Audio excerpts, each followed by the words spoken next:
what we got, right? And we'll move forward from there. Go ahead, Sunny. I know. Yes. So we're not, for the interest of time, everyone, because we have so much we want to complete in our last pet session together, we won't do introductions of everyone this time, but I encourage you to scroll through and admire the hats. And in the meantime, I do want to introduce to you some of the VIPs who are on this call, and I'm not sure I'm seeing everyone, so please help me. We do have our illustrious past Rotary International Vice President, Greg Pod, with us today. Again, we're so delighted about that, and we'll be hearing from him at the end of our time together. And our District Governor, Gary King, is with us. Hi, Gary. And we also have, past District Governor Dick Jones. Good afternoon. Yes. Good afternoon. Sandy, I know you're here. Is Bob here also? Just checked in. Yeah, we're both here in separate rooms. Of course. Distancing, right? Physical distancing. Yeah, there you District Governor nominee Bob Roush and District Governor nominee designate John Drustam are with us. And who have I missed? Have I missed? Hey, Sunny. It's me. Rose. Hi, Rose. We're only introducing our illustrious, even more illustrious, the ones who've not yet become district governors. Your time will come. Have I missed anybody? Everyone, make sure you scroll through and see everyone's name and put faces with names. Earl Greer, welcome to this call. Thank you. Glad to have you here. We are going to take 5 minutes before we start on our youth programs to speak to the issue of service projects. And Earl, we have a page up on the screen. Earl, do you want to walk us through what people need to know to move forward with you and your committee and service projects? Thank you, Governor. We appreciate that. What do we do? Well, first off, part of what we do is we serve each other and we serve our communities.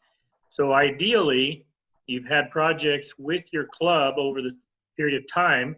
Those of you that are new members and got roped into being the chair right away, you may not have the experience, but you can certainly rely on members that have been there for a while. Look at the projects that they've had, look at the things that they've done in the community in the past, and be a part of that. Where we come in is if you're having a hard time trying to come up with an idea, then you get a hold of me and we'll brainstorm and we'll come up with things that might work. We might put you with another club where the two of you can collaborate together and leverage one another's resources. That's kind of where we come in. If there's funding that is required or that you're looking for on this project, that's where we come in as well. So especially during this time of what's going on right now, we need to engage one another and help one another help one another out and make sure that those that are homebound are cared for. Certainly now's a good time to have a service project and checking on those that are within your sphere of influence that you know are homebound, whether it's elderly or those that are ill, and make sure that they're cared for. Make sure there aren't things that are needed that in other words, instead of them having to go to the grocery store, you do. You're younger, theoretically. That's what I tell my grandkids anyway. And you go get that for them. So I think there's a lot of opportunities, especially right now. But as you go into your year, July 1, ideally is to meet with your leadership group and come up with ideas on what your area, if you're in Albuquerque, what your area is. If you're in El Paso, what your area is. If you're in a more rural area, what things can you do for your community? Questions, comments, thoughts, cusses, discusses, but keep the cusses to it. Well, everyone, very important for you to know that Earl Greer is our district service project committee chair for this coming year. And we'll be building a committee that represents our regions. But in the meantime, if you have questions or would like support, please get in touch with Earl or me. We see service projects as pivotal to all that we do. In fact, we talked about the essential elements this morning, membership, foundation, and brand. To me, service projects are the paper they're written on. We express them all and build them all with our service. So this couldn't be any more important in my view. And Thank to you, go Earl, along for with what the pointing. governor said, I think it's really important. One of the things that we find over the course of time is that in retaining membership or in attracting members, people are always looking for ways to do so. As you have a project involved, you'll find that you're engaging them, and as a result, potentially retaining them. And as a result, as you attract other people to assist in the project, you're actually possibly bringing new members into your club.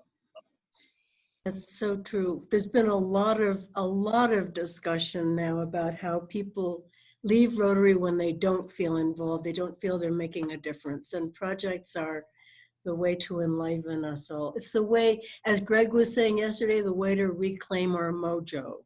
Yes. Is through service. Yeah. Thanks, Earl. And this page that you have in front of you, I know those of you on the phone can't see it yet, but there's a one-page handout on why service projects matter and what the committee is going to be doing, which will be part of the materials Jeff has uploaded for us in Club Runner. So you can refer to that as you look for ideas about how to use this.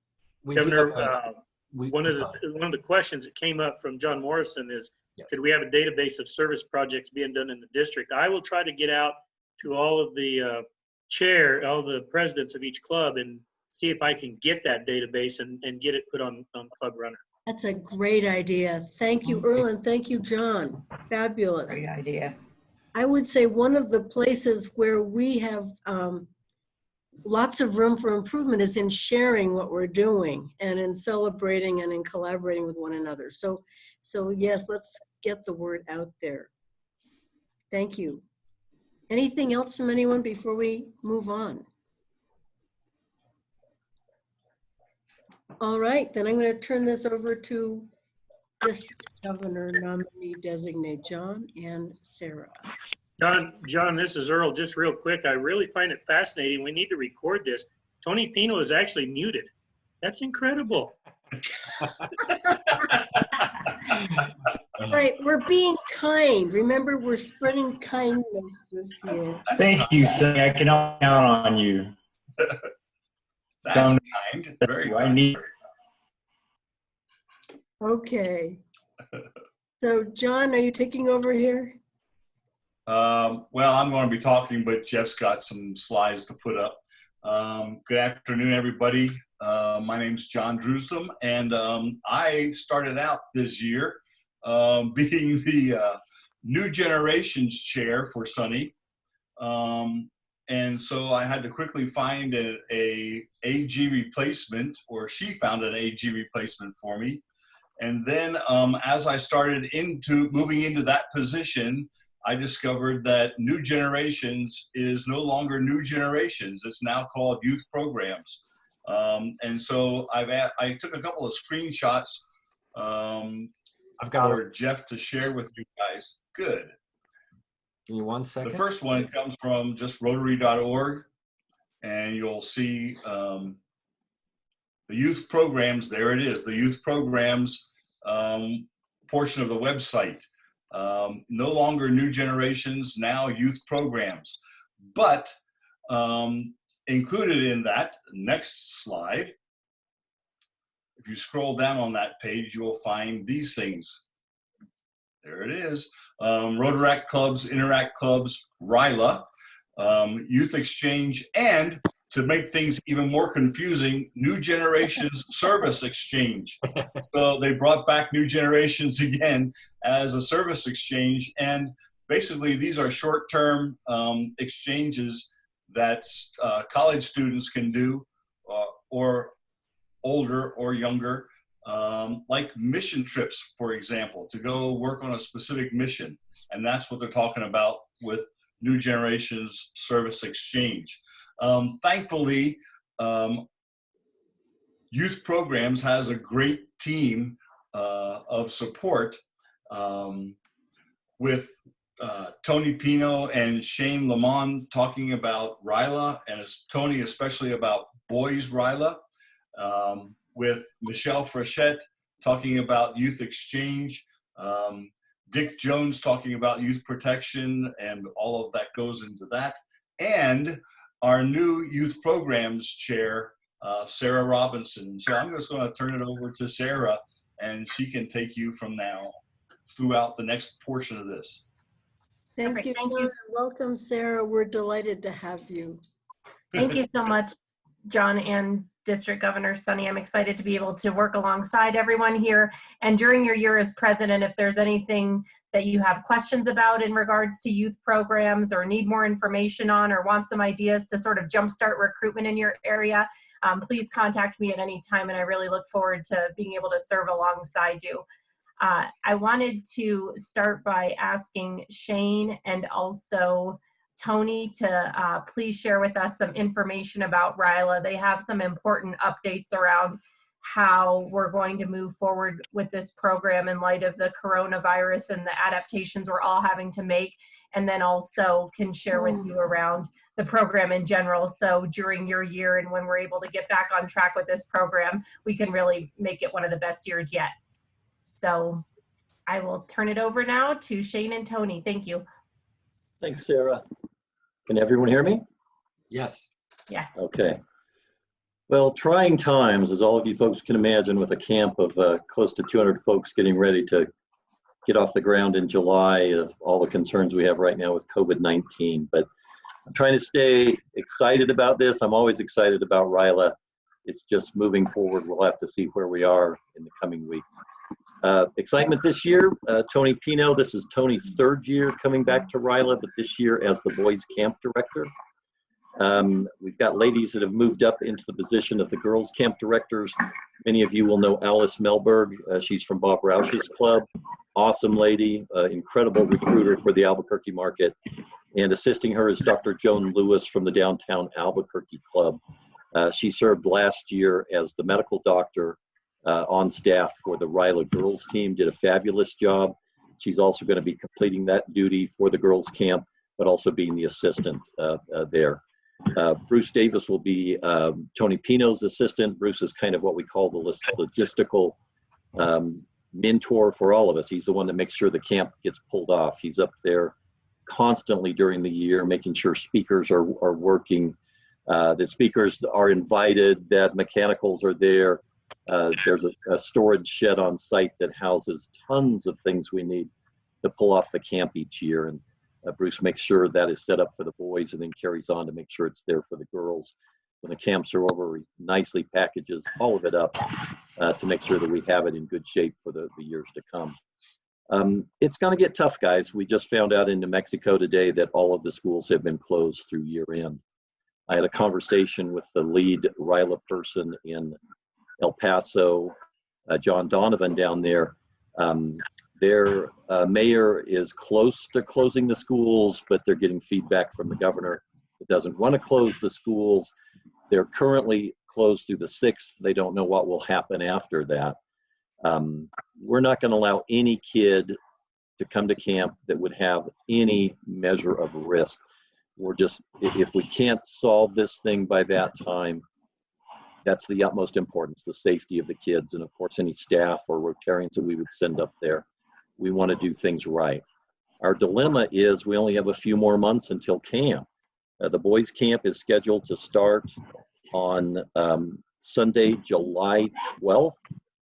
It would run through Saturday, July 18th, at which time the girls would arrive. So the girls camp would run from July 18th through Friday, July 24th. I'm working closely with Sunny and with Dick Jones to follow what the outcome of this coronavirus will be. The other battle we're facing is at this stage if Mr. Garrett that owns the camp will even be allowed to open it because of the large or small group requirements at hand. We're hoping that most of this will be solved during the month of April, if not sooner, depending upon what happens, and we will certainly keep everyone apprised. The dilemma we face is, from a financial standpoint, we have to make sure we're prepared in case the COVID-19 issue does solve itself by July. What I mean by that is we've budgeted to get 170 kids up there. That's a mixture of boys and girls for each of the two camps, obviously. But if we don't hit close to those numbers, there's a set cost for no matter how many kids are at camp. And as a result, if we fall short of those numbers, our budget could be busted. So I need everyone to still continue working on gathering kids. It's going to be harder now that some of the kids aren't at school, but we're going to have to look at other resources, churches, friends, fellow Rotarians, to try to track these kids down, so that if we do get a go-ahead, we are at least prepared to try to get large numbers. But again, right now it's day by day. Tony, if you would like to add a few words, I'd sure appreciate it. Tony, I think your mic's off. There you are. Yeah. Yeah, Shane said, we're just going to be cautious. We're going to look forward and hope things can. And there might be some possibilities. It's going to be a lot of work to pull it together, but we're not going to give up yet. And the main thing is the kids being safe. You know, one of the things that we are going to want to do is, if we get the okay with Scott, is to see if we can lower the number. We'll have a camp if we can't get enough boys to meet. We'll look for options. But right now, we do need to keep working on getting counselors who want to be RYE counselors, because if we don't have camp, we still will want to get ready to come next time we'll have camp. So keep working on it, everybody. Keep working on getting your campers and getting your applications in. If these don't, on my side, or the boys and girls can't come this year, there won't be possibly we'll have to go to this group, but we're still, it's worth it going forward. So. Jane? I'm here. Don wants to know what the cost is for sending a child to RYE this year. The scholarship fee did change. It went up to $700. It's the first increase in 8 years. I ran calculations to show that that was less than a 2% annual compounded rate of increase during the time frame from the previous scholarship. So we've kept our accounting in line, I should say. We had some marvelous things happen in that Mr. Garrett gave us some discounts for the camp by signing some extended contracts. I believe Sonny and Gary recently signed a 2-year extension, and that kept the camp costs frozen. But at the same time, other costs do go up over time. We've received quite a bit of money already from clubs. Of course, that's being held tight until we know if this thing's going to happen. I'm hearing good things from El Paso. Although they have close to 60 scholarships to fill right now, they believe they have about 42 possibly spoken for. So people are trying to stay on the good track and make sure that if this thing does work, we can pull it off and do it well. The girls team this year, Dynamite, they already have 24 ladies and young women that have signed up to be counselors. We know at the last minute people bow out for various reasons, so they definitely need more on the ladies' side as well, but that's an incredible start. I believe Dick Jones has already started doing those background checks. And then I know with Tony's group, we had a meeting a couple of weeks ago, and our numbers were starting to look pretty good, although the same thing, we're still looking to add some more. I'd love to get Earl back. I hope Earl's still out there. He was my my co-counselor in my cabin, and I never had almost as much fun as I did that year with Earl. I always try to tell amazing stories that come from camp, and Sarah asked me, or said she'd seen that before, but Earl and I shared some rather unusual experiences. We had a young man from Aztec High School in our cabin that had been his dear friend shot in the Aztec shootings, and watching what Earl was able to accomplish with that young man and the relationship, mentorship that Earl built for that kid to become trusting again. Earl, you know what I'm talking about. but these are the stories that tell me why it's so important to have this camp. They're just amazing things that happen, and an incredible amount of measurable impact we make as Rotarians in the lives of these kids, that I know Earl is going to have a friend for life, and that kid will as well. Do I get a nod to that, Earl? Yeah, and a thumbs up both. Well, Yeah. great guy. I know John wanted to try the same thing, John Drustum, possibly help us this year. We'd love that. Bob Roush has tossed his hat in the ring. Sonny's certainly done it as a past district governor.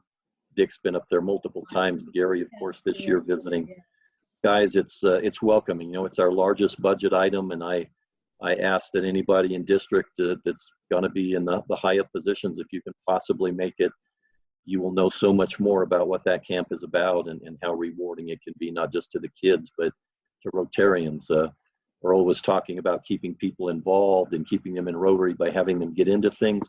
If you look at some of the core group that's been at RYLA over so many years, Bruce Davis now approaching 35 years at camp, those people are involved in Rotary. And that's what we need to do with anything we're involved in. But really looking forward to Tony's year. If we don't make it this year, we'll have next year, but we'll see what we do. We'll just make sure everyone's safe. Shane, I just want to interject, if I may. People are concerned about signing people on when we don't know. And I have 2 points I wanted to make sure to underscore. One is that Dick Jones was rattling off all the different sources there are for kids other than school, including scout leaders, church youth group leaders, your neighbors, the kid who mows your lawn. You know, wherever you see kids, there's an opportunity for a conversation about RYLA, even if school isn't in session other than online. And the other thing I wanted to say is that I've found it useful to mention that as we confirm kids, we'll obviously make sure they know that we're not going forward with camp unless it's absolutely safe. But we also want them to know that there's something to be gained by being selected. So we've talked about providing at least a certificate for each kid selected that makes it clear they were selected for a very prestigious leadership program and would have been participating were it not for this unusual circumstance. So it does make a difference to be interviewing and signing people up even before we know the future of the camp. Thank you, Sonny. Many people may not realize, but RYLA really is important across this country. Several of you have heard me preach the gospel in terms of all of the military academies, West Point, Naval Academy, Air Force in Colorado. Every one of their applications, when they get into extracurricular activities, has an actual checkbox for RYLA if you attended RYLA. And so the kids that have that have a one-up. They were handpicked to go to this prestigious leadership camp and now move on into the armed services, at least the universities or academies, with that behind them. They know they're already strong leaders. So with Sonny's permission, what I would like to do is, if for some reason we do not have camp, I will prepare a letter for each of the kids that is selected. We'll explain, of course, about COVID-19, why it didn't happen, but try to do my best to write a very stellar letter for each kid to keep in their files, and possibly just to help them reflect that on their college applications, that they do stand out. So we'll keep our fingers crossed, but I will not let that pass at a minimum without doing that. Thank you, Shane. And Yasser made the comment that he was a RYLA kid too, back in 1996. And since you mentioned Yasser, if anyone has not been on the website, I know recently we sent out something called RYLA in a Box to all of the club officers present as well as incoming. If you go to the District 5520 website under youth programs, click RYLA, you'll see all of the forms you need, but there's one actual check now for RYLA in a Box that has everything you need for camp. But because we're talking about Yasser, the year I was up there with Earl, Yasser shot an amazing drone video of some of the activities occurring at camp. It is on the district website. That's the other Yasser. Ironically, there's two Yassers in the Rotary. Oh, I'm sorry. What are the others? Well, the one from El Paso. But If you haven't seen that drone video on the RYLA website, you really owe it to yourself to go on there, click it. It's in the middle of the page. It takes about 2 minutes. It's amazing. Shane, we have a raised hand from Patrick Sarabia. Patrick, go ahead and ask your question. Yeah, Shane, you mentioned that if we don't hit our numbers, that there's, I guess, some additional costs. Has there been discussions if camp is closed? Is there any obligation from the district to still pay for some type of fee to the camp? No, at this stage, Mr. Garrett that owns the camp is a fellow Rotarian in our district. He's in the Albuquerque Downtown Club. You know, he will make a decision very shortly if he's even going to allow the camp to take place because of his concern for the kids, the safety of his staff, of our personnel from Rotary. And then that will also help us make a determination as time progresses. We're taking this, like I said, week by week. So in terms of costs, no, we have a deposit at the camp right now for both the boys and the girls. That would be refunded. In terms of expenditures for this year so far, we've been extremely careful not to do much of anything. As far as I know it, Dick Jones has spent a little bit of money for some background checks that we will have to compensate district for out of the RYLA funds. And then we've had a little bit of postage go out to clubs where we sent them RYLA brochures. But beyond that, I believe our expenditures will fall well short of $1,000 if something was to happen. Let's say if we shut down, I'm just going to say this, by May 1st, that's all we'd have this year. We have the money in the bank account. Now I know we have club money for kids. We'll have to determine if for chance we do get shut down this year, you know, if those clubs want their money back or if they want it held for next year. But it will all be properly accounted for by our district accountant. Thank you. Thank you so much, Shane and Tony. Our counselors pour their heart and souls into this camp, and we're very grateful for your year-round efforts with it. At this time, I would like to turn it over to Michelle Frechette. I've had the honor of working with her on some different youth exchange activities, and I know she's excited to share about everything they're doing on that front. Can you hear me? Yep. Yes. Great. Okay, well, hello from Casa Frechette quarantine. I flew out of state and I am now in 14-day quarantine, so it's good we're on webinar. Let's see, I want to know where is Sarah game and how can we play it? So I don't know how she can see through those glasses, but I think we're going to add Where is Sarah to my list of things to do with the kids. She needs to send a little image of herself so I can start pasting it around the room when we have weekends. Shane, I wanted to just let you know that given the circumstances around the world, we've had some changes with the students, but we have some students that have returned home early. So you and I need to talk about who they are and where they are, so maybe those students could go to RYLA, because one thing they could probably really use right now is a dose of Rotary here.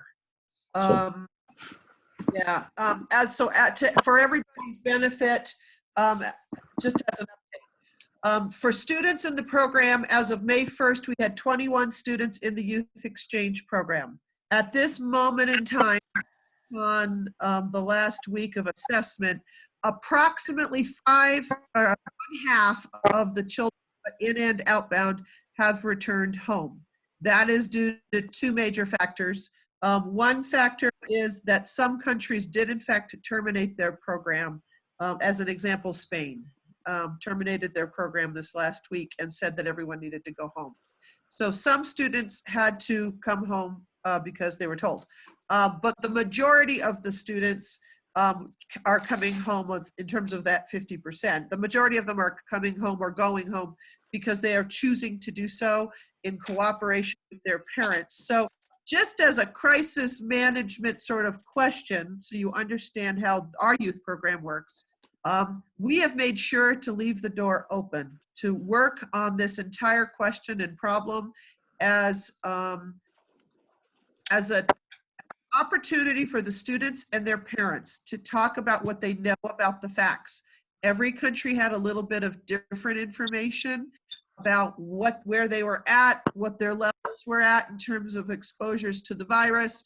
what the programs felt. There was so many dynamic factors, we couldn't possibly list them all. So ultimately what 5520 Youth Exchange has done is said, it is up exclusively to the student and their parents as to whether or not they, from our side, have to terminate their exchange. So we have encouraged the students 5520 to shelter in place, to remain with their host families, to have fulfilling ambassadorial experiences. And we have encouraged our students abroad to do the same if that is possible. So as of today, we've got a master list and everything's under control. Some of the kids are still moving around out there on airplanes, which obviously troubles me a little bit, but we have to let them decide. So I guess now we'd move to the slides. If we could put those up, please, Jeff.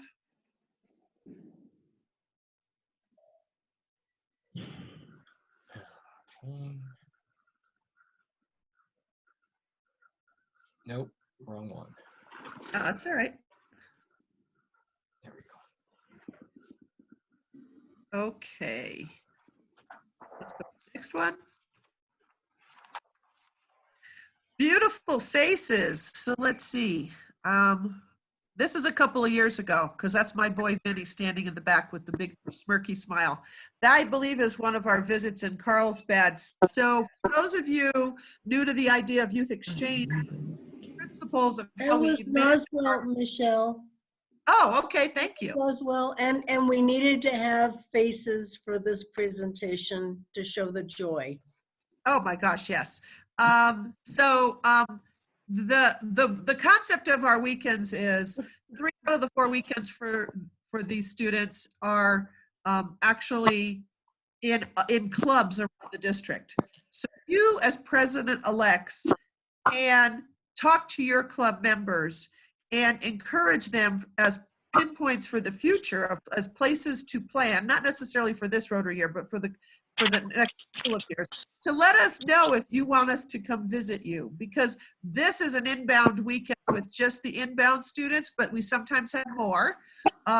We're happy to bring children into your community, and these children are home hosted during the course of the weekend, so they get to actually enjoy Rotary families and have breakfast with them and evening, and during the daytime with the committee. So that's just how we work. Next slide, please.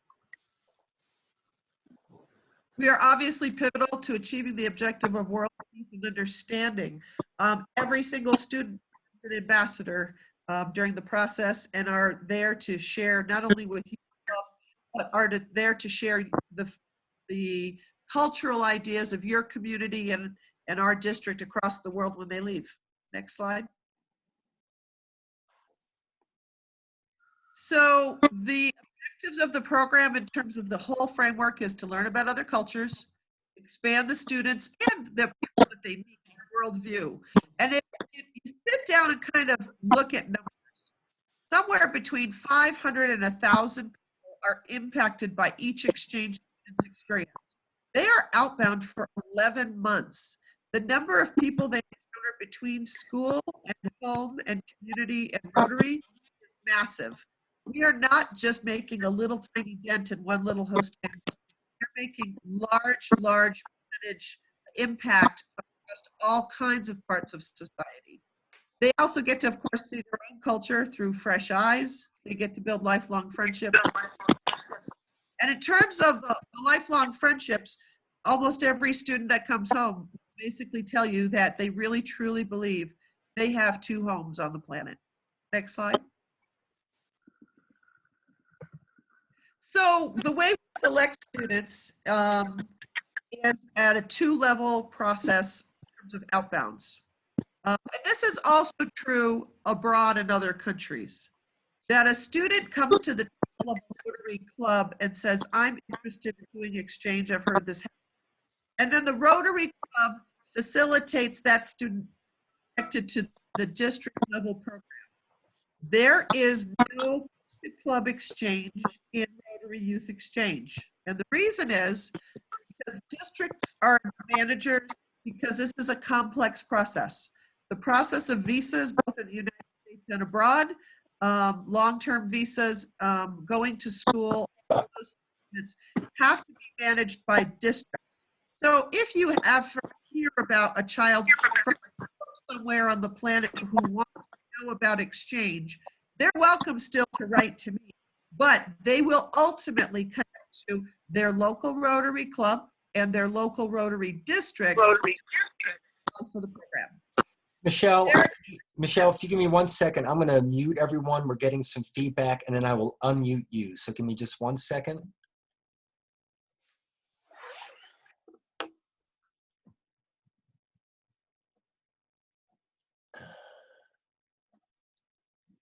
Okay, go ahead. All right. So that is much better. Thank you, Jeff. So in terms of what we evaluate, we look at their academic achievement, we look at their maturity, their character and social skills, and we look at their motivation to be an ambassador. On the maturity side, there really is something that's really hard to describe about an outbound applicant who is ideal for the program, but there is this look in their eyes, and I know that Governor-elect Sunny knows what I'm talking about. There is this light in their eyes at the time that they apply that tells you that they are ready for this. And there's a resilience about them as well that we're hoping that they bring to the table, because it takes a lot of resilience to be part of what is otherwise a really, really complicated process in another country. When they arrive somewhere else, they probably don't know most of the language. And it is very lonely at the beginning before they learn the language part. And in those days, that's where resilience really comes into play. So we're looking for very resilient children as well. Next slide. So the terms of exchange are that it is for an entire academic year. We will exchange for an academic year, whether it's Southern Hemisphere or Northern Hemisphere. Our countries in the Southern Hemisphere who have a school year that's off sync from us usually just accept the children halfway through the school year. It's not an issue. They do attend high school. They have to do their best work, but there's no one particular grade expectation. They live with 2 to 3 host families. Those host families do provide room, board, and growing experiences, and they do that without compensation from Rotary. The students attend Rotary meetings. We in this district encourage inbounds to come at least once a month to their club meeting, and they attend 4 mandatory Rotary Youth Exchange weekends. Here, there's more weekends, or maybe, I'll feel a little bit less in other countries. Every country has their own framework for how they handle their district. I'm going to run in by myself. And somebody, okay, well, they're gone now. Next slide, please, Jeff. Now, this Rotary Club budget total is on the high side, and that is because it's assuming that the total is based upon the higher end for the inbound stipend. The majority of the clubs in District 5520 do an inbound stipend of between $100 and $125 a month. So $35.75 is the high side. The orientation weekends, so those stipends, are given by your club treasurer to the student. The inbound orientation weekends is a single sum check that's written to our treasurer, Reg Ryder, after the student arrives in August. And that fee covers all of the costs for the weekends, including your district committee members collecting the children from various points around the district and bringing them to the weekends. Gifts, sports school fees, those are things that you would add to the game. We usually recommend at least a $25 holiday gift and at least a $25 birthday gift. And then, of course, school sports fees or art fees are pretty common in most of the public schools, and we make sure that the clubs pay that as well. Outbound travel costs. So if you have an outbound student, there's an outbound travel cost here, although at this point, I think the district committee is basically able to absorb most of those costs. There usually isn't anything additional. But if you have an outbound student, there will be attendance at Rotary meetings before they go outbound. So the clubs right now that have outbound students to go outbound in July and August, they should be inviting the student now, as soon as we get Rotary meetings back, to go to lunch at the meeting, or to maybe come to the June meeting for the changing of the guard so that the students before they leave can get a feeling for what a Rotary meeting is about. The sponsoring club that sends us a qualified outbound candidate is expected to host an inbound. So in the steps on the path, the club interviews in September or August, then they move to, the student is moved up to the district level interviews in November, and then the student has a final interview in the early part of December. From there, qualified outbounds are then put into, how should I put it, the sort of the channel for them to go abroad. And that is when sponsoring clubs will also select their inbound students for the next cycle. Next slide. So basically our structure looks like this. State Department for purposes of inbound students does have oversight over what we do. They actually mandate how often we see the students, check in with them. They also mandate precisely what kinds of things get evaluated when we screen host families. And that's a very specific set of things which we train and teach each Rotary Club as they come to the table to have an inbound student. Then, of course, there's the New Generations Now, of course, Youth Program Committee, headed up by Sarah. The Youth Exchange Committee here in District 5520 currently has 8 of us, and there'll be a list of us at the end. That includes myself, a Secretary Treasurer placement, or outbound coordinator, compliance officers, of which we currently have 2, and then I'm lead compliance, and then country contacts. So there are several of us on the district level committee that actually create the relationships with the other districts abroad and actually manage and keep the information moving between the 2 countries. So for instance, I do Taiwan, Belgium, and France. So we all have different countries that we manage. We have 2 youth protection officers, that's both Dick Jones and myself. That way we have a head youth protection officer at most of the weekends with the students. I try to make myself highly available to them because they're here for a whole year. And of course, that is a lot of time with one-on-one contact with Rotarians and other people across the district. So we try to make sure that they know what my phone number is and that promptly if they have any issues. Then, of course, there's Club YEOs, Club Youth Exchange Committees, and host families. So from the club's perspective, you pick a YEO, a Youth Exchange Officer, for your Rotary year, and you work, that person will select at least one other person to be, quote, the Youth Exchange Committee with them. And we will guide you and teach you all you need to know in terms of training on that. Next slide. These are just the timelines. I'm assuming we're going to make these slides available to everybody, right? Yes. Okay, so this is just your timelines, some of the dates I've referred to in terms of how things work. Next one. And there's your outbound timeline. It's always best to identify outbounds and get back to us, or myself. I can direct you to the club members that you need to speak to in August or September. Next one. So this is what you want to do to get started. So select a youth exchange officer for your Rotary year. Get a committee going, talk about it. If you just want to have a chat, please call me and ask questions. I am happy to chat about how it works. And I just want to point out from Sunny's goals, and I did get a chance, by the way, Sunny, to watch my material last night. The goals that District 5520 has outlined are to expand our reach. Well, one of the ways that you can do that is increase the appeal of what your club does by having an exchange student present all year long at your meetings. It changes your Rotarians' view of what we are and who we are by virtue of having an international student in the room. You can also, for one of the other goals, enhance your participant engagement, because when you create new engagement with an international flair, you have this lovely person that's there in your room that gives them a different perspective on the world every time they sit down with them. That brings the globe, the entire globe, the whole idea of world peace and understanding right into the chair next to your Rotarians.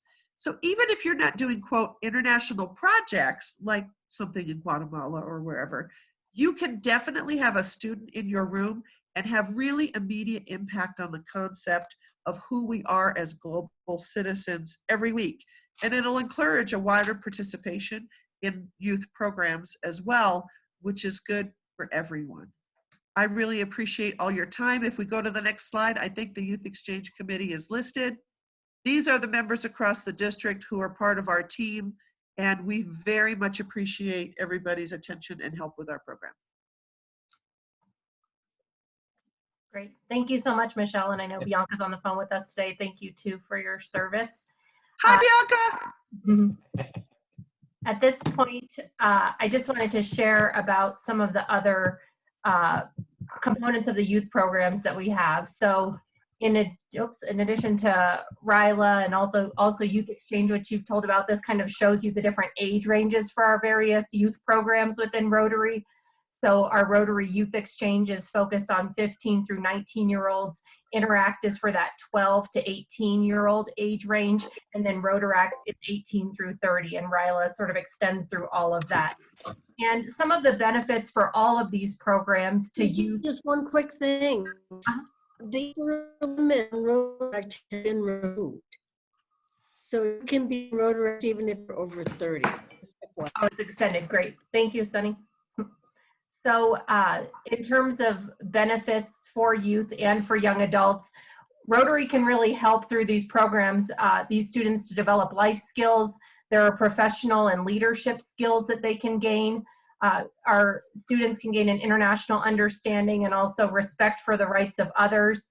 We can help them to promote ethical standards and dignity of useful work. And then also we offer opportunities for service. And Sunny talked earlier about service really being the tie that binds all of us Rotarians together. And so involving youth in these activities and teaching them early, we know helps our local community, but also our global community as well. And in terms of what it does for our clubs, this is a great way for us to invest in our future. So in the schools that are a part of our community and also sort of our broader towns and cities, we also can help focus them on different club activities we have. They bring great energy, as Michelle shared through some of those photos, to our club meetings and to our events and service projects. And if we can instill this lifelong dedication to service, we can really benefit the community at large. And by introducing these different students and young professionals to Rotary at a young age, we're helping to recruit the next generation of Rotarians who can join and be a part of our organization.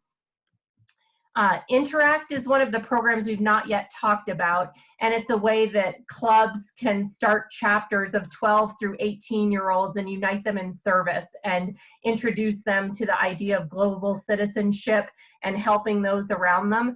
And here's a great photo of some Interact students we have in Los Alamos. So if your club doesn't already have an Interact group that you work with, I would encourage you to get some more information or follow up with me and we can share ideas.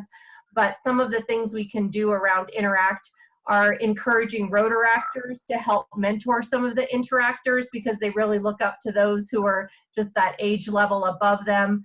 Engaging them in service projects that we have. Oftentimes they give this great hands-on support for pancake feeds or races or other activities that we're doing.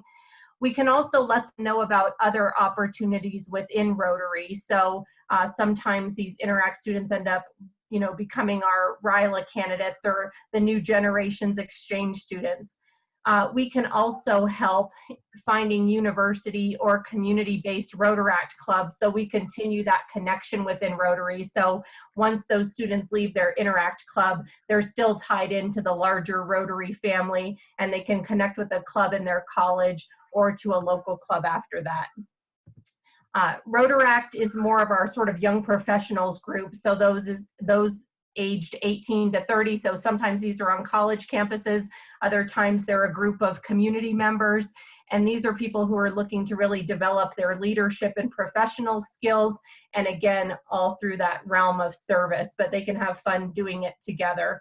And so looking at this is a group from UTEP, so the University of Texas at El Paso, their Rotaract club there. They've got a dynamic group.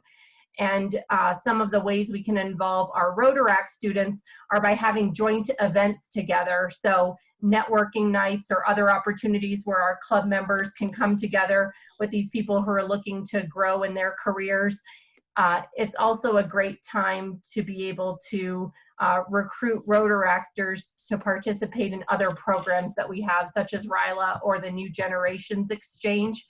We can also assign Rotarians from our club to mentor the Rotaractors. So in the same way we'd like Rotaractors to help mentor the Interact students, we can all serve as mentors to young professionals in our community and help them grow and navigate this professional setting that they may not be used to. And then having Rotaractors come back and share about different successes they've had or how Rotaries help them in their career or their professional life is something else we can do. We also heard John talk about this sort of newer program around New Generation Service Exchange.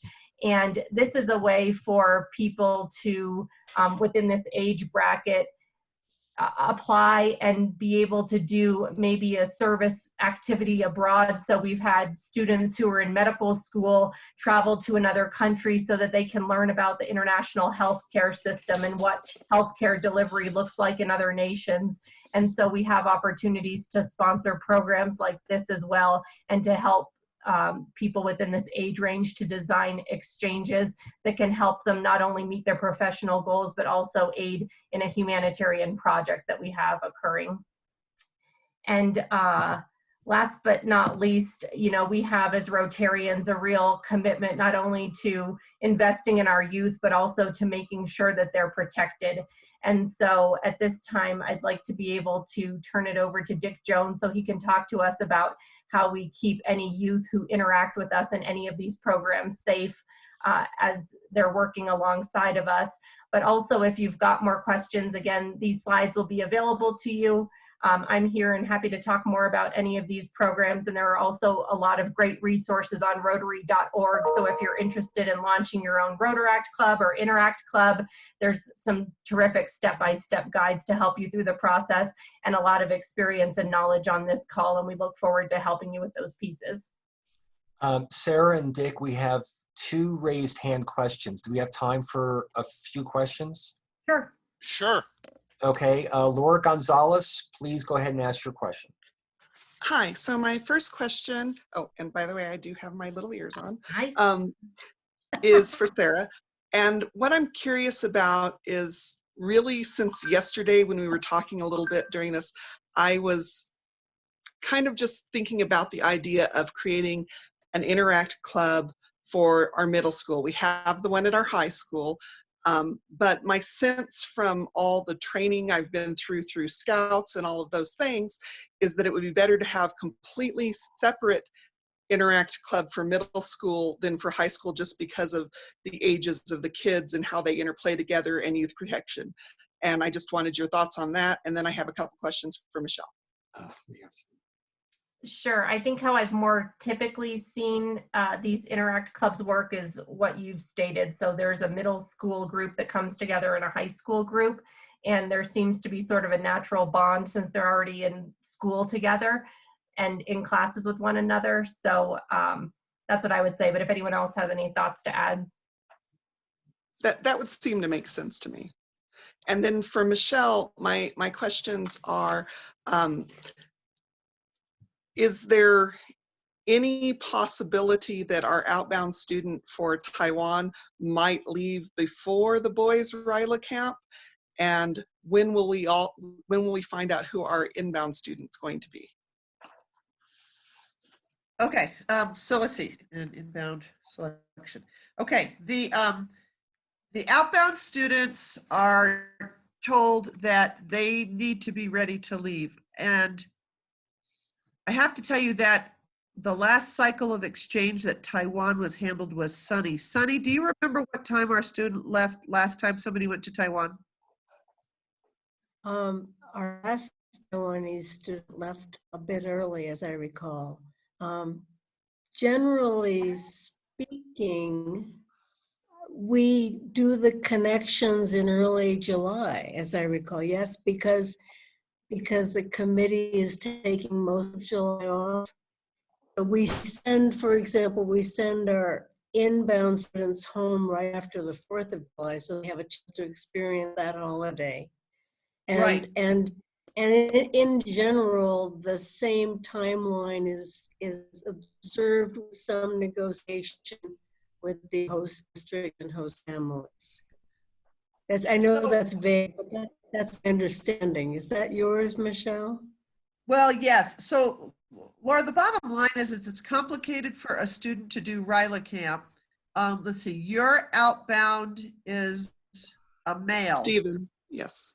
Okay, so he would do RYE camp the first part of July. The 12th through the 18th. That would be very doable. So then since the boys camp is early and you have a male outbound to Taiwan, the likelihood is that we could probably have him do RYE camp, but he'll know more as he gets his packet. And hopefully we could at least ask, I'll go ahead and ask the country contact, remind me in an email, I'll ask the country contact about what date they're gonna have to be in country. And then the second question you asked, which is, when can we pick our inbound? Technically, inbound applications we only have one right now. We should have a lot more, but as you might guess with where we are, getting in a whole bunch of applications hasn't happened. We really haven't done that push to transfer. Usually between February 1st and March 15th, we've exchanged all the apps. I can tell you that we haven't exchanged most of our apps, and most of the countries aren't asking for those apps in a real short timeline. I think we're going to end up with a fast and hard placement period during April and May. So we only had one to pick from. I don't know if that child has been selected by somebody yet, but I can also tell you that the U.S. Department of State in the last 2 weeks has actually said they will not issue any J-1 visa paperwork for any student right now. So even if we had your student selected and placed in your club, and we had the guarantee form in our hand ready, and we handed it to the Department of State, they would go, we're not giving you anything right now. So the U.S. Department of State is still waiting to see if they're going to do year-long visas. So we're going to have to work our way through the month before we know for sure. All right, thank you. And we have a question Right? from Debbie Cox, please. Michelle, you'll keep us posted on what Department of State says? Well. And when we're on hold and when we're not. Okay, I'm sorry, go ahead, Jeff. A question from Debbie Cox. Yes, Jeff, thank you. One of the biggest challenges we have with Interact clubs is keeping and convincing sponsors, counselors, if you will, from the school to support the club, either convincing the principal or convincing the teacher that volunteers to be the sponsor of the Interact club. Are there any resources available either from Rotary International or from the district to help us convince these teachers that this is a worthy enterprise? Sure, and I can follow up with you afterwards, Debbie, just because I know we're running short on time here, but I think you're right. It's finding that perfect person to be the advocate for the program for it to really be successful so that as students turn over, the program can stay strong. And sometimes it's maybe talking to other Rotarians in the club to see if they're parents at the school, and then maybe they're the ones who can bring up the idea. Or asking around within the, kind of PTA community about who's one of the energetic leaders among the school and having a conversation with them. But I'd be happy to brainstorm some more ideas with you afterwards. Thank you, Sarah. Yeah, thank you. Okay, great. So Dick, now I'm turning it over to you for real this time. All right, thank you. Dick, may I jump in just for a second? Sure. This is something I wanted to share with everyone that Sarah didn't know about, but one of my dreams for this next year is that we move Rotarectors into positions of leadership in the district. I had an extraordinary experience with Rotarectors participating at National Assembly with all the district governors elect, and I was reminded anew of how much they have to offer, not only in terms of energy, but in terms of intelligence and wisdom. And I think it's time we brought them in, committee positions, brought them to our events when we're allowed to have events again. So please be my partners in finding them and persuading them that they make a difference and that they might enjoy being with us. Thank you. Dick. Can I jump? Thank you, Sarah. This is Frank. Go ahead, Frank. I had an Interact group down at Santa Teresa when I was still teaching of about 30 kids. And one way to recruit is find a sponsor or a teacher that already has a group, like a director. That's what I had. But DECA, if there's DECA in your high schools, that'd be one of the best way, because they've already got a group of kids, and that fits right in with Rotary. I used to be a DECA kid a long time ago. Also, if you want to keep that going, make that sponsor, that teacher, make him like an honorary member of your Rotary club, and make sure that you have a liaison from your club that goes and visits periodically. Also invite the kids, the officers in that Interact group, to come to one of your meetings so they can see what Rotary is all about and see what the adults are doing. So that's my input. Awesome. Thank you, Frank. All great points. Thank you, Frank. Thank you, Sarah and Michelle. And John and Shane. Dick, now, finally. All right. Thank you, everyone. I'm going to talk briefly about the district's youth protection effort. And let's see. Our primary and pretty much only responsibility is protecting the youth of District 5520. So to do that, we have incorporated the Rotary Youth Protection policies into our district policies. We've defined the role of the district leadership at all levels, and we've outlined what every club president and officer should know about youth protection. What we have done is made sure that all of these documents are easily accessible for you. If you'll look at the district homepage, you can see that right above Gary and Yolanda's picture is a tab for youth protection. That holds all of the documents that I'll discuss today. You have that in your PETS material, but it also is permanently posted on the district website, and that is rotary5520.org, and then just click the youth protection. We have developed with Rotary International a statement for working with youth and our conduct when we're working with youth. We need to assure ourselves, our youth, their parents, and the community that we are doing everything possible to safeguard these children when they're in our care and protect them from all kinds of physical, sexual, and emotional abuse. The district governor is responsible for the oversight and supervision of the youth protection policies and program. The district governor ensures that the policies are in compliance with RYE policy and works with the various youth protection programs to assure that they know how to properly handle all cases of abuse and harassment, and if necessary, to intervene and directly administer a program.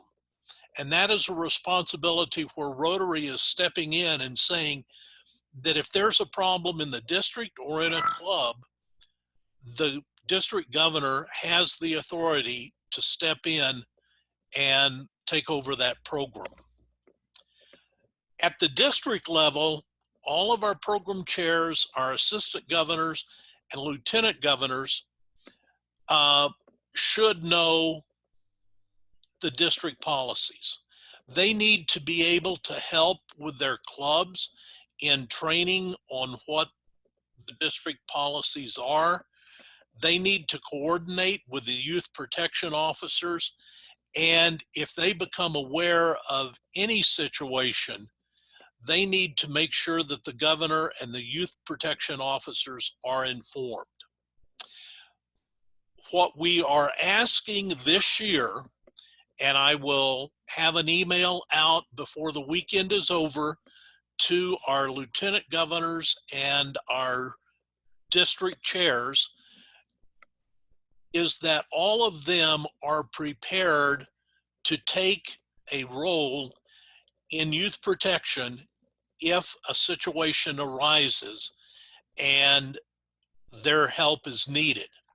To do this, you would need to complete our volunteer application, which is in your list of material and will be attached to your email, includes the privacy agreement, and will include a link to the Rotary e-learning Protecting Your Youth Program Participant course that's on the Rotary website. As a youth protection officer, it is our responsibility to monitor all the laws and policies that impact youth protection. It is our responsibility to pass that information along to the clubs. We are responsible for assuring that proper screening measures are being taken, and that, for instance, with the counselors and all of the staff at RYLA, each and every one of those individuals will go through a background check. Shane mentioned earlier this afternoon that the girls' counselors have been sending those in. I've received, between the girls' camp and the boys' camp, probably 30 different applications. They have all been processed and all been cleared and are ready to go to camp if and when we are able to do it. We will provide training prior to the start of each camp for the counselors on the basics of youth protection. If there is an allegation, either during a club event, a district event, it is our responsibility as youth protections to assure that that allegation is properly handled and to protect the interest of the youth, the accused, and of Rotary. And finally, it is our responsibility to maintain the records so that if anything happens, we can instantly go back and say that we had this documentation that this person was properly vetted before they were allowed to participate. And we keep all of those records for 5 years. The club president and officers need to know the district's policies and where to find them. Make sure that their club members are aware of those responsibilities in running those programs. Coordinate with the youth program chairs and the officers if they have any questions, and understand, and this is very important, if anything happens, they need to understand that the information collected is private. It is not something that is discussed within a club meeting, a club board meeting, with random people in the club. It is kept private. It cannot be kept confidential, and it should not be promised to the student that it is confidential, because we will have to share it with the governor, with the authorities, if it's a reportable offense.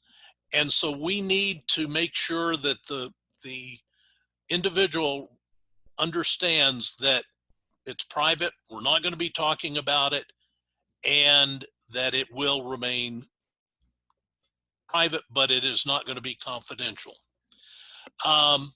And confirm that all club members that are working with youth have completed the same requirements that we ask of our district leadership. That is completing the V1, the privacy agreement, and taking that online course. At this point and into next year, we have budgeted that District 5520 will process those V1 applications and cover the cost. So taking these very important steps will not cost the club anything. Now, if we get a high demand for this, you know, we may have to limit the number of individuals within a club that we can clear. But for right now, we're taking them. And I want to thank past District Governor Dan Garrison and the Los Lunas Club, because they have been very active in getting those applications for their club to me. And we've run a number of, processed a number of applications for the Los Lunas Club. So thank you, past District Governor Garrison. We have a question. We have a couple of questions. Okay. Will the V1 and e-course be a yearly process? Yes, all applications are good for 1 calendar year. Great. And you need to go through that process annually. Thank you. On the website and in the documentation that you will be provided is a copy of every document listed here. The first document that you see, the cover page on the screen, is our overview. It's basically a table of contents of what we have available. And the second page includes the contact information, and we'll look at that when we change slides. But it includes the district's policy, our transportation policies, our abuse and harassment allegation reporting guidelines. It includes an incident report that must be completed if a situation occurs. It includes the V1 application, the privacy agreement, and if you so choose, we have the copy of the full RI document available there for you to look at. This is the contact sheet. It will be posted and kept updated throughout the year. We have added our youth program chair, Sarah Robinson. We have our camp directors, our RYLA chair, our governor's contact information, and Michelle and my contact information. So all of this is readily available and you can use it whenever you need, and you can find it very easily. Dick? Yes. I know we need to wrap this up, but we have a question from Debbie Cox about whether RYLA drivers have to have a background check. If it is a single driver, they should have a background check. If it is if you're sending two drivers, it is not totally critical that you have a background check. Transportation is the club's responsibility. The district does not take over responsibility until the student is delivered to camp. However, we would highly, highly encourage everyone to have a background check, and specifically if you are sending the campers with just one chaperone. And I will be glad to discuss those ins and outs of that in more detail offline if you'll give me a call. The transportation policies go into that. They also include directions for the club contact to know who's driving, make sure it's a licensed, insured driver, and just some very basic things like that. So be sure and look at that section also. And now I've got maybe 10 seconds, I guess, or whenever Jeff cuts me off, to answer any questions, if there are any. I'm sure we have lots of questions. We probably need to hold them. Anything burning, anyone? Dom has a comment. Okay, Dom. Dom, are you muted? Comment. Remember that all of these youths that you're in contact with through your club are future members of your club. And that goes for RYLA as well as Youth Exchange that you sent overseas and have then returned to your community. Don't forget to follow up with them and get them involved in your club's activities after that. That's it. Thank you, Dom. Yes, Thank you, they're Dom. all Rotary alumni to be. Thank you very much. Thank you, everyone. Thank you, Dick. Thank you, Dick. Everyone. I only had one thing I wanted to add, I'm sorry, if I can. Yeah. The only thing, I don't want people to be intimidated by the idea that they have to fill out this paperwork or take this module online. The module online takes about 20 to 25 minutes, and it takes 5 minutes to fill out the background check application. We don't want people to feel overwhelmed by the idea of becoming a certified volunteer. It is not as difficult as it looks, and the module is really easy to do. I'll vouch for that. Thank you very much, Michelle. Okay, everyone. We're moving to our next section of our PETS session 4 and coming down to the wire here.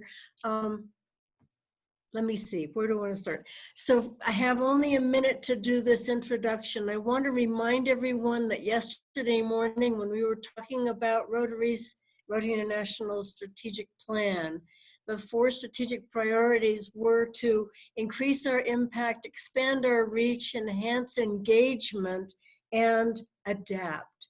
And we in our district have, as part of our strategic plan, cultivating and bringing forth and involving leadership, our own and others. So it's really appropriate to have leadership be the topic for this final presentation.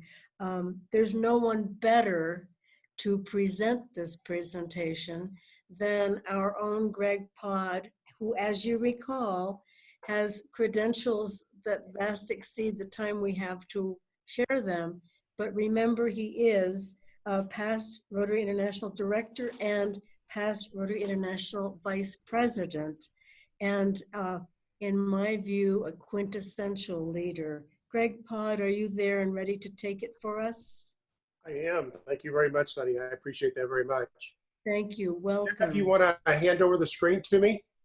You can take it, Greg.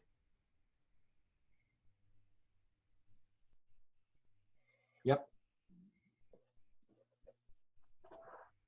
There we go. Everybody okay? Yes, good. Thank you. Thank you, Sunny. I really appreciate your incredible kindness and brief introduction. I abbreviate a brief. I really enjoyed that. Thank you. So anyway, thank you again for allowing me to join your webinar today. It's truly an honor and a privilege to be able to do that. District Governor Gary, past district governors of your outstanding District 5520, District Governor-elect Sunny, and certainly the family of Rotary. It's a great honor to be with you on this webinar. One of the activities that my wife and I like to do outside of Rotary is to watch a good movie. One of my favorite movies of all time is a movie that a lot of you may be familiar with. It was called City Slickers, starring Billy Crystal. I especially like the scene where Mitch is riding along with Curly, and the conversation goes something like this. Do you know what the secret of life is? No, what? This. Your finger? One thing. Just one thing. That's great, but what's the one thing? If you gotta figure out.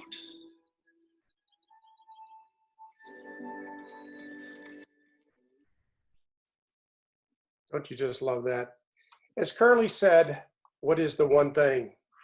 The one thing that I have learned over the many years that I've been involved in Rotary is that the success of this organization or any other depends on one attribute, and that's the quality of leadership. And Jeff, I'm gonna see if I can get a show of hands here. I would like to ask all of you a very simple question. If you can use your show your hands part of this particular app, I'd love to see what it looks like. With a show of hands, how many of you on this webinar are completely comfortable calling yourself a leader?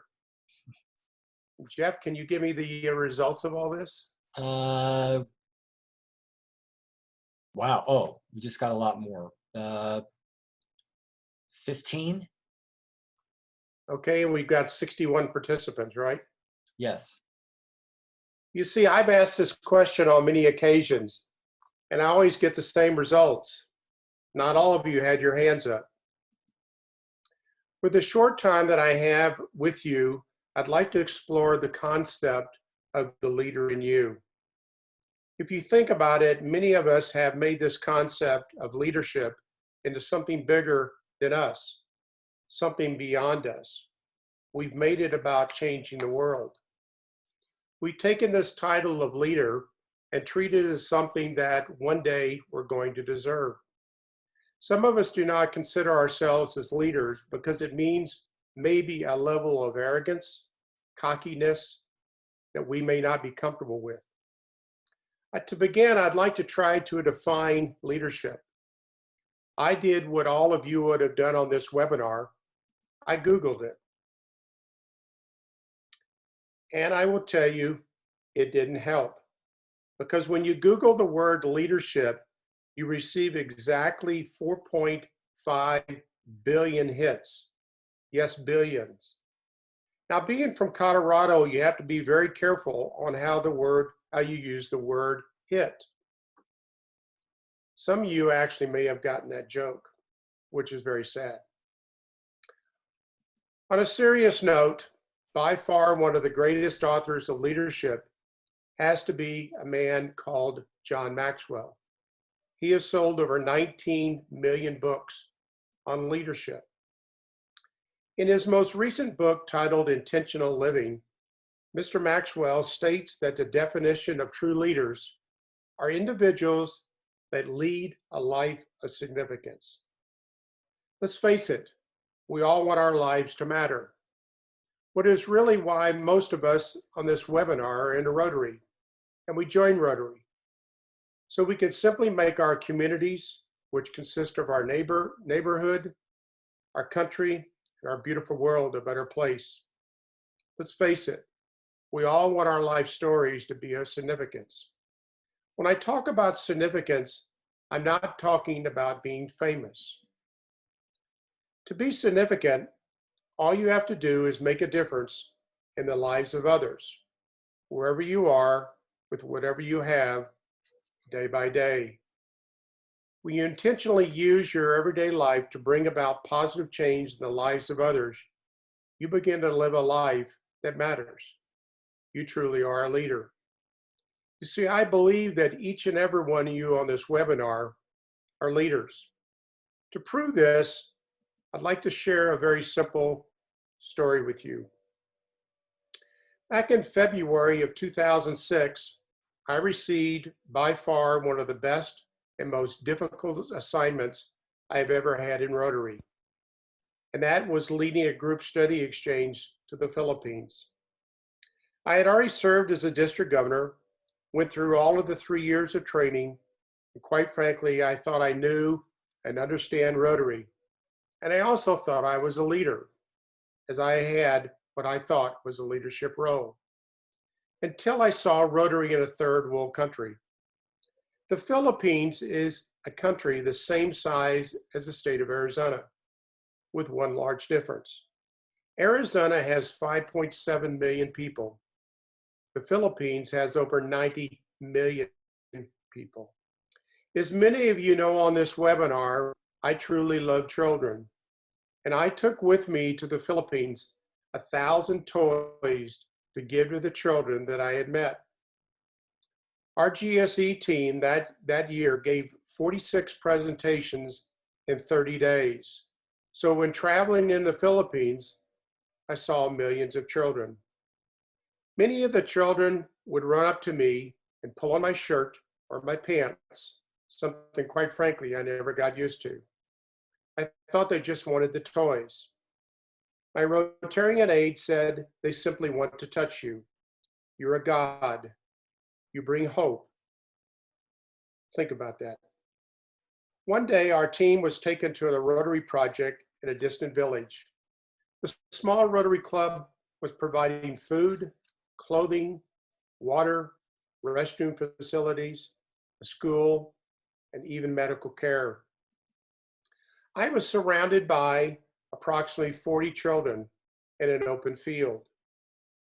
When one day, a beautiful girl, I wish I knew her name, came up to me. She grabbed my hand and she placed it on her forehead, and she put it back down. I asked one of my local Rotarian aides what she was doing. With tears coming down his cheek, he said, "She gave you the only gift that she could ever give you. She blessed you." Then all of the other 39 children ran up and blessed me in the same way. I'm not embarrassed to tell you this afternoon that that little girl and her act of incredible kindness truly changed my life forever. I know this sounds strange, but I realized that very day that like you could make a difference in the lives of others, and that we truly had an obligation to lead a life of significance. Leadership expert Rosalinda Torres discovered that great leadership in the 21st century is defined and evidenced by three very simple questions, which I would like for all of you to contemplate today. The first question is this: where are you looking to anticipate your next change to be in your organization or in your life? In other words, do you have a vision for not only your Rotary Club next year or the following, but for Rotary and even your life? More important, how do you create a vision? The answer to this question is very simple. It's on your calendar. Ask yourself this: who are you spending time with? On what topics? Where are you traveling? What are you reading? You see, great leaders are not head down, they are head up. Great leaders see around corners, shaping their future, not just reacting to it. A great example of such leadership is the leadership of, by far, my favorite company, Amazon. Many of you may not know, but Amazon is the world's largest online realtor. In 2015, Amazon surpassed Walmart as the most valuable retailer in the United States.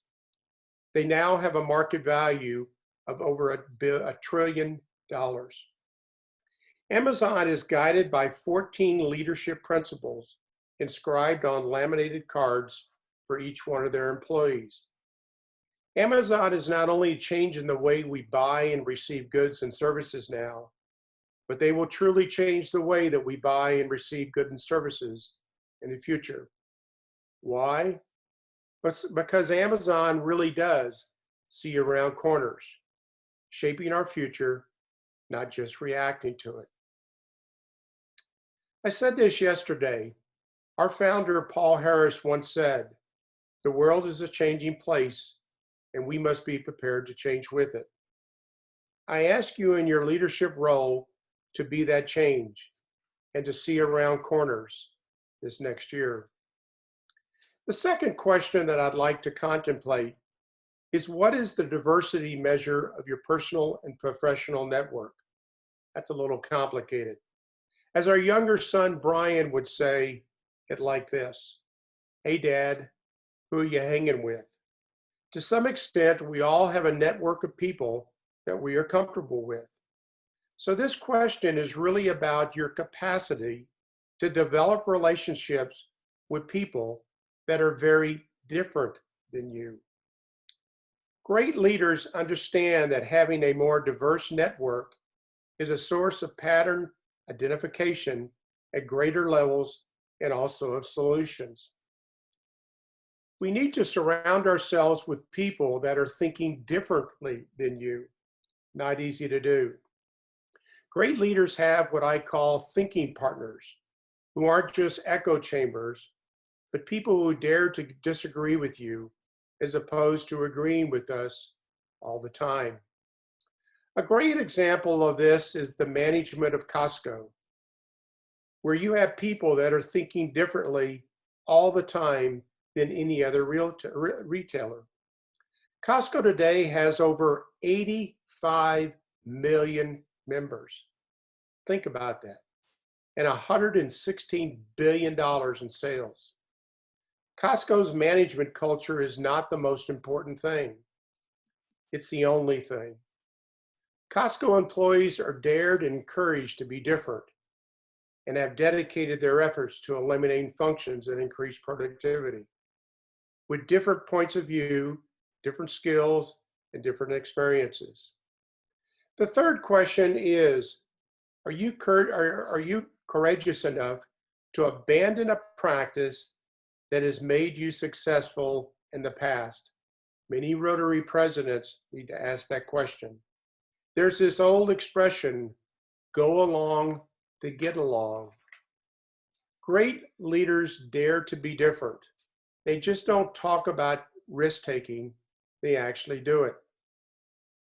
Have to have the emotional stamina to withstand people telling them that the new vision is naive or reckless or even plain stupid.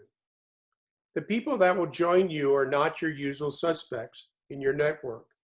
They are often people that think differently and therefore are willing to join you in your courageous leap. And it's not a leap, it's a step in the right direction. One of the best examples of this was Steve Jobs and Apple. See if you all remember this very famous video.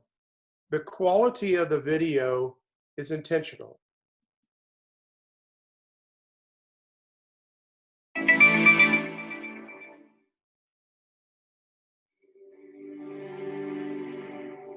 Here's to the crazy ones, the misfits, the rebels, the troublemakers, the round pegs in the square holes, the ones who see things differently. They're not fond of rules, and they have no respect for the status quo. You can quote them, disagree with them, glorify or vilify them, but the only thing you can't do is ignore them, because they change things. They push the human race forward. And while some may see them as the crazy ones, we see genius. Because the people who are crazy enough to think they can change the world are the ones who do.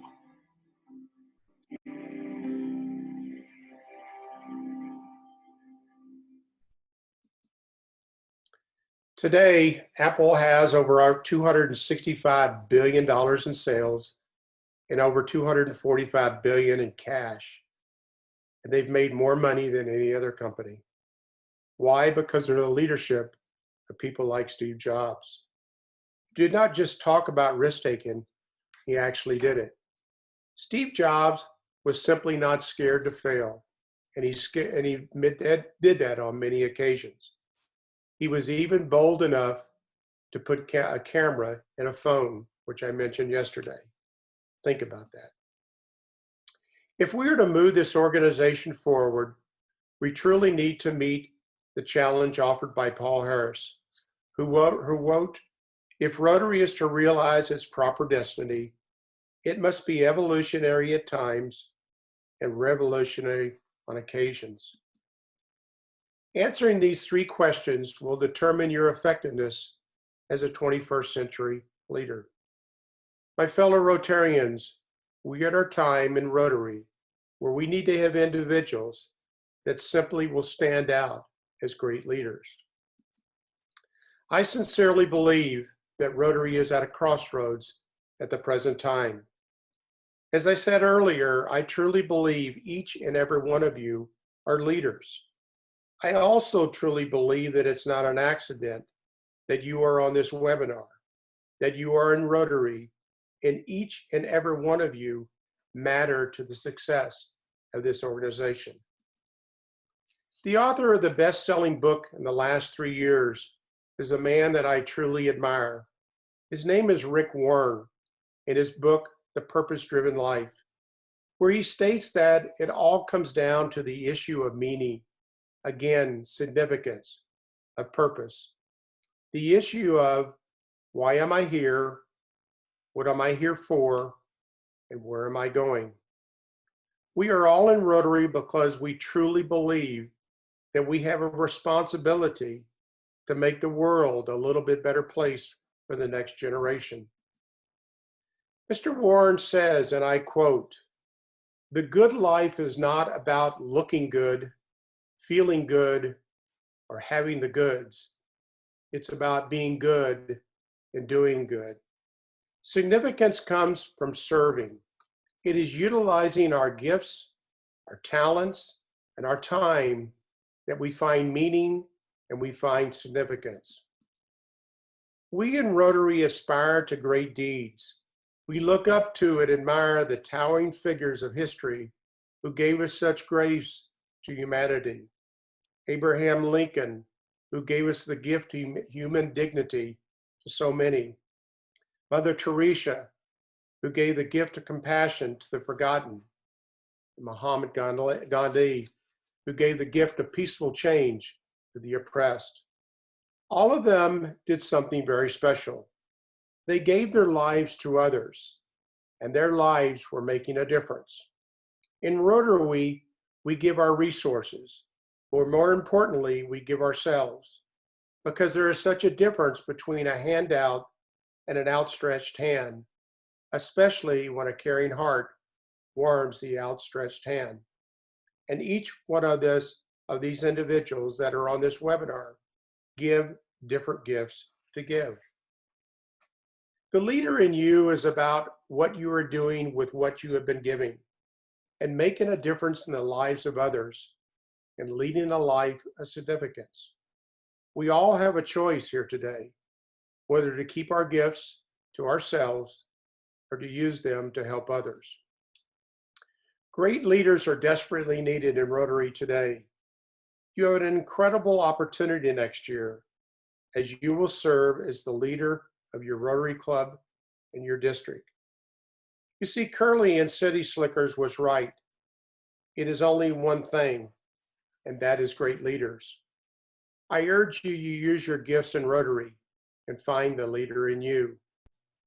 Rotary next year will be all about having the vision to see, the faith to believe, and the courage to act. I'd like to end my presentation today with, again, another very short video that I hope you enjoy. And it reminds me of what Rotary is really all about. I hope you enjoy. Our connections make powerful things happen, uniting individuals and communities. We are Rotary. We are people of action. And together, we turn great ideas into reality by accessing our networks, our experience, and the best of ourselves to make a difference. Around the world, Rotary brings leaders together to build new friendships and to solve problems. Like in Austria, where generations work side by side to come up with innovative ways to build sustainable housing and community centers. everyone learning from each other. In India, volunteers run a mobile blood bank to help provide a steady blood supply for their local community. And in Taiwan, people are working hard to get vulnerable citizens the support and services they need. With over 1 million members, we know what people can do when they come together. In your backyard and around the world, there's power in our connections. Take action with us. Find out more at Rotary.org. I sincerely thank District Governor Gary and District Governor-elect Sonny for allowing me to be on this webinar this afternoon. Thank you all for what you're doing. Thank you, and God bless you all for what you do for Rotary. Thank you very much.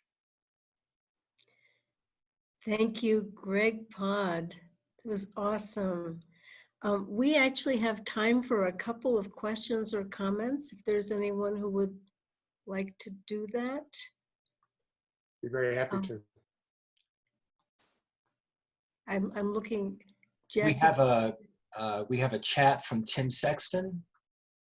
Excellent presentation. Thank you, Greg. I believe required reading for every Rotarian should be The Servant as Leader by Robert Greenleaf. Indeed. I agree with him. Thank you very much, Tim. So we're getting lots of appreciation here, Greg. We probably could prolong this conversation for weeks if we were to explore all of the ways in which leaders lead.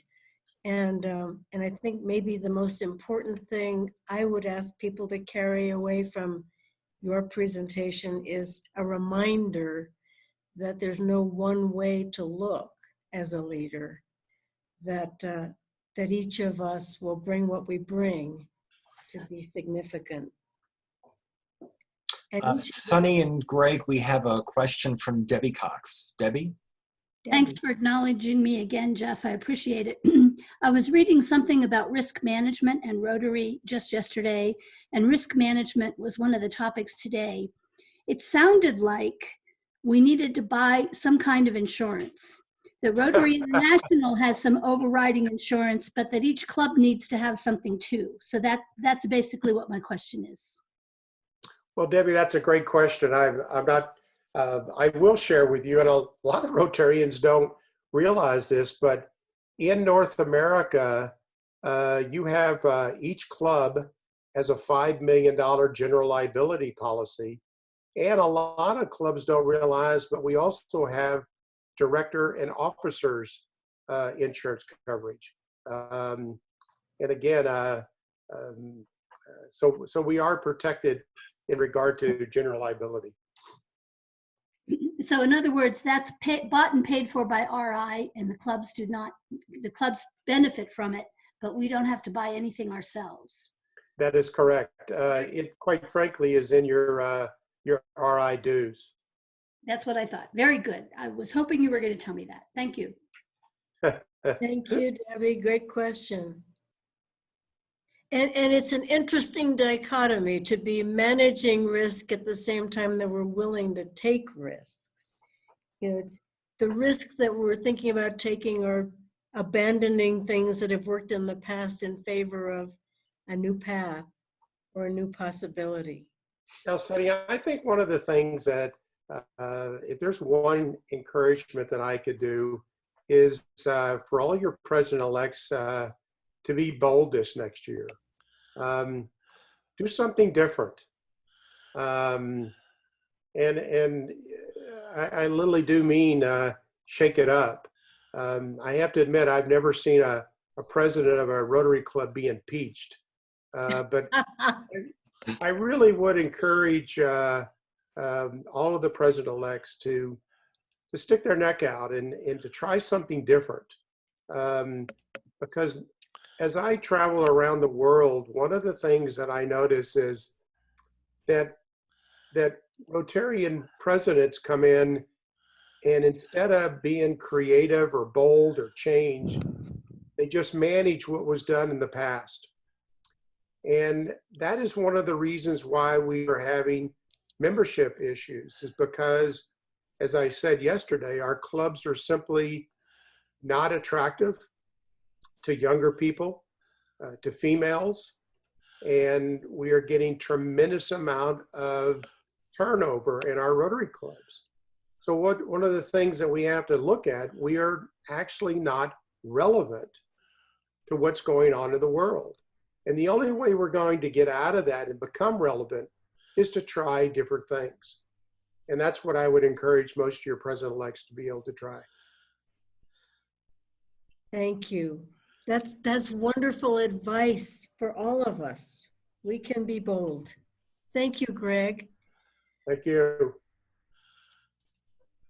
Sunny, do we have time for a raised hand question? Yes. Brenda Waters, go ahead and ask your question, please. I've read in the 2019 Constitution that we really should be having weekly meetings. But then I'm getting the sense that weekly meetings don't necessarily mean weekly lunch meetings, but we could transfer those meetings to other venues and other formats. Do we really need 4 or 5 meetings a month, depending upon how many? The answer to that question is no. I would tell every club that they should do whatever is appropriate for their community. Whatever is going to make your club a stronger and more relevant club, you do it. I know clubs that they meet twice a month. One of the meetings they do a project, and then one of the meetings they meet with the Rotaractors. So again, it's whatever is best for your club based upon what you feel is right. Sunny, you may want to add to that.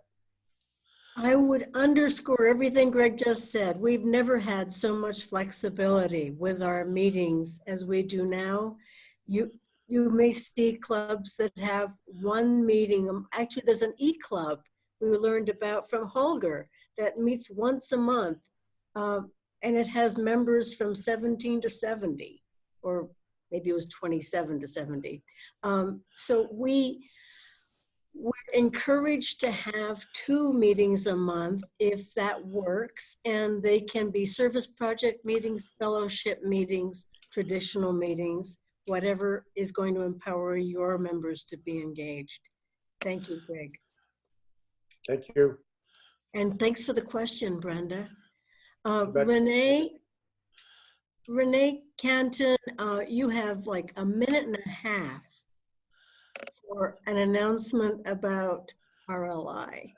Hello, everybody. Thank you. You're so kind. I will take the minute and a half and start by apologizing that RLI wasn't as active this year, and District Governor-elect Sunny has done a wonderful job, and Kathy Fuller agreed to be the co-chair, and we're working on a plan now. So, and since Greg Pott is on, you know, he has a fantastic webinar, not webinar, video that I almost learned everything about RLI from, other than Jeff Weinrich and Bruce Portner and Jesse Allen, and they've all been wonderful. So this year, RLI, for those of you who don't know, is Rotary Leadership Institute. And I was going to do a little poll, but we don't have time. I have a minute. So one of the calls and challenges that Greg had suggested that I presented last year, and a lot of, you know, didn't make it there, but I promise this year we're going to start blasting, because I have such a passion for Rotary Leadership Institute. It'll help with membership, it'll help with retention, and there's so many good things with it. And so the challenge that I want to put out, since we have the president-elect attending, is I'm going to challenge each of you to select a couple members from your club who have not graduated Rotary Leadership Institute or the Rio Grande Academy, which is what it used to be called. And you're going to do a couple different things when you select those as the president. You're going to touch their heart and say, whoa, they think about enough of me that they want me to learn more. And also, you know, what you're going to do in selecting them is when they come back to the club, they're going to be motivated, experienced, knowledgeable Rotarians who also become cheerleaders and almost always get more involved. And so Rotary Leadership Institute is a fantastic way to get your members more involved. You know, it's a real priority, and I know Jeff's plan was to have all the presidents-elect graduated Rotary leadership before they came to PETS. So if any of you have not, maybe you need to be one of the first selections, and I promise you it will help you through your year when you know more about Rotary. So my name is Renee Canton, and you can find my contact info, or I'll post it in the chat if you like it, and you're welcome to contact me anytime. I'm not at a spot where I can visit all the clubs, but we're working on a plan, and we want to see who's interested, what names, and get started on selecting new action teams. We need, you know, somebody in the South. We need a representative east, a representative in the East and the North. So if you're interested, please let me know. Thank you. Be in touch with Renee, be in touch with Kathy. Make sure you pay attention to this incredible program. And Stephanie just said she'd love to have an RLI in Alamogordo. So now we have a location. Alamogordo is pretty central, right? We could all get there. Thank you. Thank you, Renee. I'm sorry to rush you along, but I have a whole list of things I want to do in the last 8 minutes. So with your indulgence, I'm going to jump right in. First of all, profound thanks to Greg Pod for a fantastic presentation, to Sarah and John for coordinating our youth programs presentation, and Michelle and Shane for great information, concisely presented, and Sarah too. And Jeff, you've done an amazing job for four sessions. Everybody unmute and clap for Jeff, please.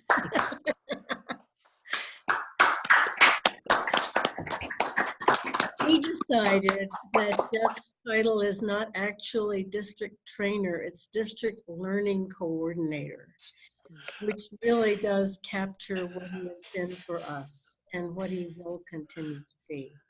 To all of you who've been so, what's the word I want, perseverant in sitting through 8 hours of Zoom training to make PETS work. It's been an extraordinary experience, and I'm surprised at how well it worked. I feel more in relationship than I thought we could be on a video chat. And I have a few things I want to let you know real quick.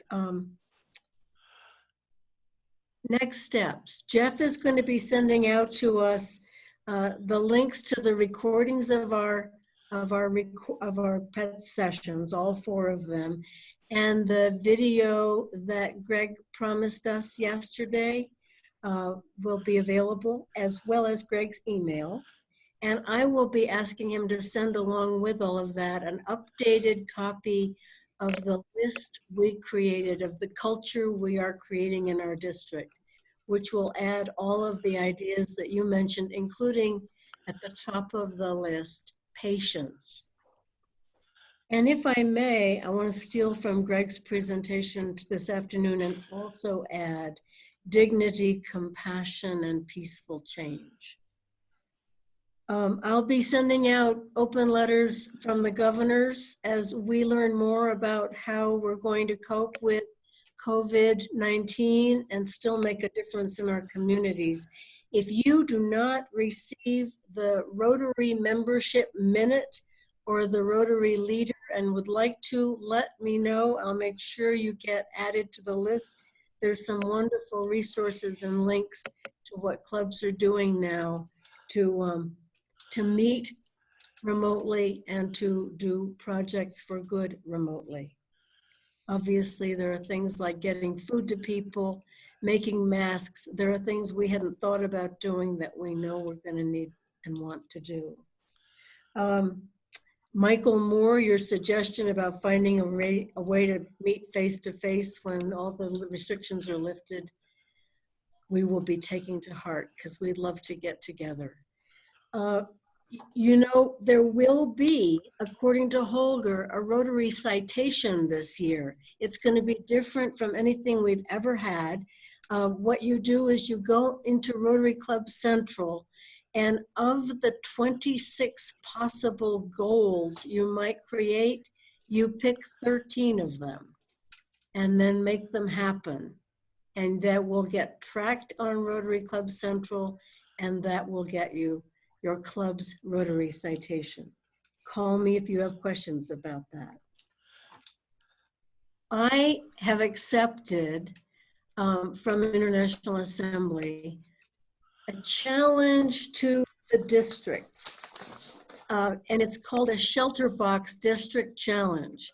We are challenging ourselves to have every club in the district somehow support Shelter Box, which, as you probably know, is a project that came out of Rotary and that is uniquely suited to make a difference in the world, especially now.